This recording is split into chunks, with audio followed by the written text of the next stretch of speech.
পেরেশানিতে পড়লে, টেনশনে পড়লে এই দোয়াটা। প্রিয় ভাইরা, বিষ্ণু ইসলাম যখন খুব বিপদে পড়তেন, দুশ্চিন্তা ওনাকে ঘিরে ধরতো, উনি পড়তেন ইয়া হাইয়ু ইয়া কাইয়ুম বিরহমাতিকা আস্তাগীথ।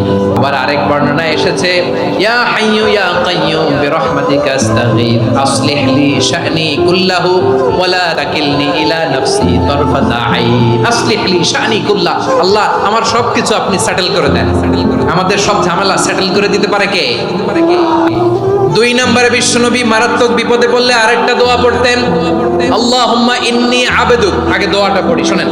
আল্লাহুম্মা ইন্নী আবদুক ওয়া ইবনু আবদিক ওয়া ইবনু আমাতিক নাসিয়াতি বিয়াদিক মাদিন ফিয়া হুকমুক আদলুন ফিয়া কাদাউক আসআলুকা বিকুল্লি ইসমিন হুয়া লাক সাম্মাইতা বিহি নাফসাক আও আনসালতাহু ফি কিতাবিক আও আল্লামতাহু আহাদাম মিন খালকিক أو استأثرت به في علم الغيب عندك أن تجعل القرآن ربيع قلبي ونور صدري وجلاء حزني وذهاب همي। সুবহানাল্লাহ পড়েন।